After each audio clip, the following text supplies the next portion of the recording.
Welcome to the Learn to Sew Academy channel. Please remember to subscribe. Thank you.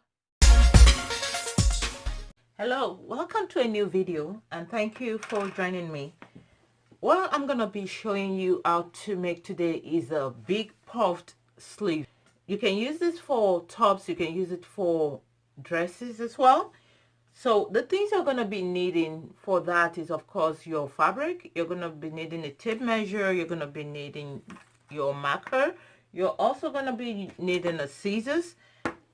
But for measurements, the measurements you will be needing, first is you'll need to know what your armhole is. Either you're making a dress or you're making a top. You want to measure the armhole to see what you have there. Right here, I have 11 inches for the armhole. And then you also will need to know your sleeve length. And then you're going to need to know your sleeve round. We're going to need to know the sleeve round because we're going to be putting an elastic and we want the elastic to be fitted around that area. To get started on these puff sleeves, you want to measure your armhole. And what I've measured here is 11 inches. So that's going to be a basis. So what I have here is a fabric with a length of 38 inches across. This is folded into two already, like so. So each length this way is 38 inches. I'm going to fold this again, such that I'm going to have 4 layers of fabric, if you count it this way. Now, just some basics. Whenever you're making your puff sleeve, depending on how big of a puff you want, that's going to determine how much length you're going to be needing. Remember, in this puff sleeve, I'm going to be putting an elastic at the bottom of it. So how much of a puff you want is going to be dependent on how long the length of the sleeve. And then how much gathers you want it to have will also be determined by the width of the sleeve. It will be determined by how wide you make your sleeve. So those are the two things you want to put into consideration: the length of the sleeve and also the gathers you're going to be putting on the sleeve. So those are the things that will determine how big your puff. If, for instance, you want the puff to be smaller, then you're going to make this shorter. The length, you want to make it shorter for a smaller puff. And if you don't want too much of gathers, then you're also going to make your width smaller. It won't be as wide. So those are just some basics I wanted to mention before we start.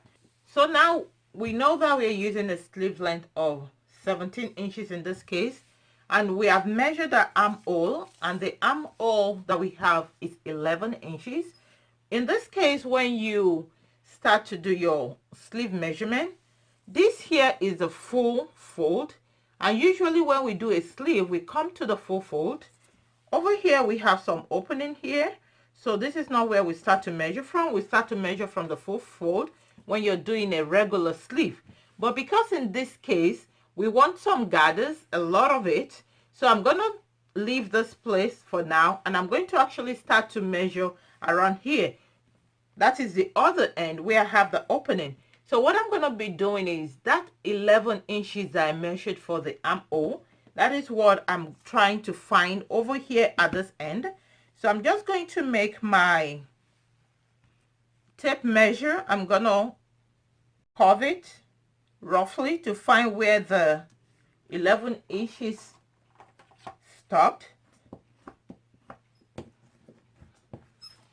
So what I'm going to do between this point and this point is, depending on how you place your fabric, like this way now, it's going to be like an inverted S if I'm cuffing it like this. But the way I had it before, I'm going to be forming like an S. So that's what we just want to do around here. Okay, and this is the area that is going to be the gathers, which is why I mentioned earlier that we're not going to start from the full fold. Now, I do have a video that shows you if you're doing a regular sleeve where we start the measurement from our full fold. I'll link that in this video. Check it out. and just to get some basic information if you need that. And then for the bottom, there is nothing I'm going to be doing here. I'm just going to leave the bottom the way it is. I don't really need to shape this because I'm going to be putting my elastic here. So what I'm going to do is I'm just going to cut this out. And I'm going to put my knot right here. And this completes how you cut this puff sleeve. Now I'm going to show you how to stitch it to your dress or your top. And before I do that, I just need to cut this here into two. So this way I have two sleeves. The first thing we're going to do with this sleeve is to run a gathered stitch. But before we do that, we want to measure where we're going to start to make our gathered stitch. And this is dependent on each individual. You can decide to start your gathers closer or further away. So I want to start mine from there. So that is where I'm going to put a knot right there. And this is just to help me to know where I start to make my gathers for both sleeves. So now I'm going to separate the sleeves. And what we're going to be doing is based on that cut that we put right here, I'm going to go to the sewing machine and I'm going to run gather stitch all across from that cut on one end to the other cut on the other end. I'll draw those gathers. I'll pull the thread and make my gather stitch. So what I'm doing now is I'm drawing the gathers. So this is my middle point where I have my notch. So I'm just going to draw from the side to the middle on both sides. And then as you draw this, you want to make sure that by the time you're done pulling the gathers, you want to make sure that what you have here will correspond to your armhole on the dress or the top you're making this for. If you have a very soft fabric and you want the puff sleeve to really stand the more, or even with this kind of fabric too, if you just want it to have some extra strength and really stand, you can decide to put a fusible interfacing right here before you do your gathers. You can use a very soft fusible interfacing, or you can use the cloth type. You press it on here, but in that case you're also going to need a lining to cover up the fusible interfacing. So that's just an additional tip if you wanted this to be really strong and firm.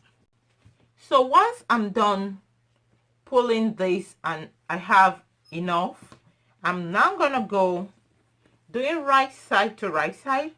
I'm going to go to the sewing machine and I'm going to stitch this across like that. After joining the side, I'm going to flip this right side out. And you can either go ahead and first attach the sleeve and work on the bottom part later, which may be the easiest option, especially if you're just doing this for the first time.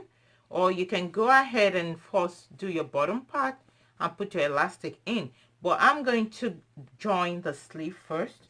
So what you want to do is you want to take your top or your dress and you just want to match the top of this. I have a notch here, so you just look for where your notch is.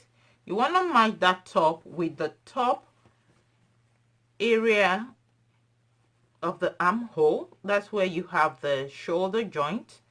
So you want to open up your shoulder joint. You open that up. You now take the middle of your sleeve. You align it to that.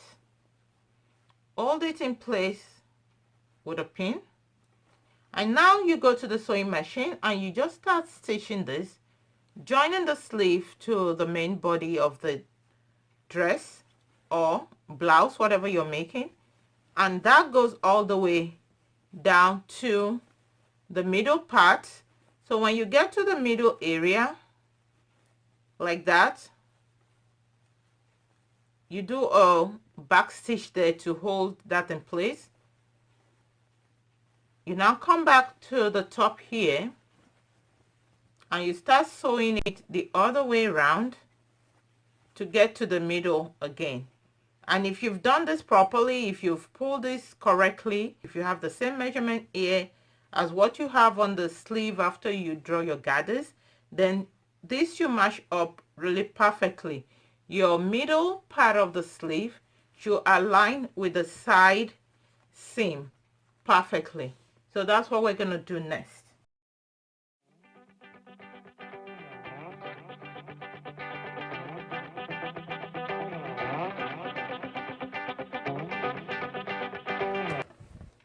And now that this is done, the next thing to do is to come to the lower part of the sleeve, and we're going to just form a casing for the elastic. And this is why we needed to know that sleeve round measurement, because that's going to help us to know how much elastic we're going to be using. So we're just going to form a casing, and what I'm going to do is I'm going to turn this in once using about ½ an inch, and then I'm going to turn it in using between 0.75 to 1 inch. So I'm going to sew this from one end all the way across, but towards the end I'll leave a gap. So if I start sewing from here, I'll sew all the way across, but as I come over here I'll stop so that I have an opening here, and this opening is for me to pass my elastic through. That is what the opening is for.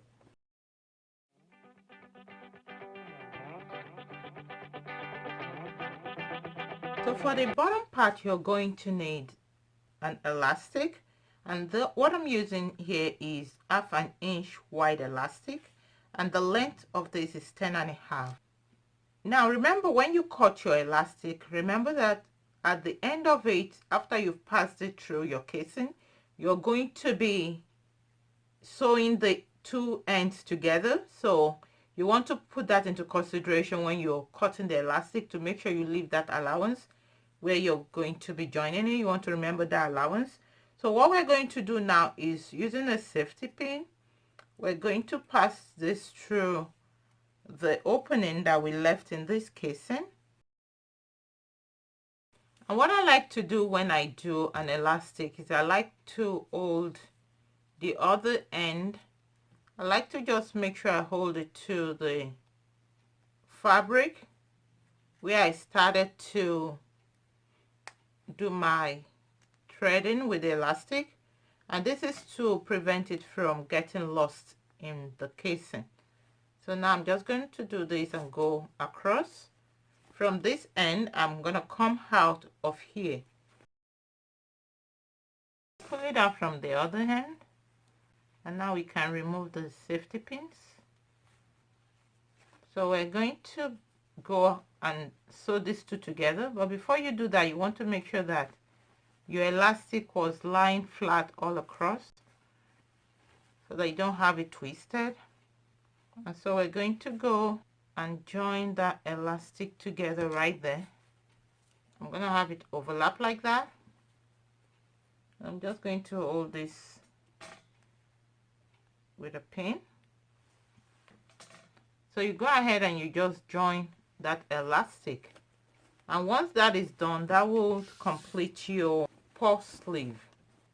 And like I mentioned earlier, if you want this to stand firm, you have to put a fusible interfacing inside of it, and also a lining, and that will give it some more structure if that's what you're aiming at. But you can also just use your regular fabric without doing your fusible interfacing. So thank you for joining me in this video again. I hope you really enjoyed the video. I hope you found it helpful. If you have, please do leave me a thumbs up, and please remember to share our videos. And if you have not yet subscribed, click the subscribe button and click the bell icon. Thank you so much. I appreciate your time. See you in the next video. Bye bye.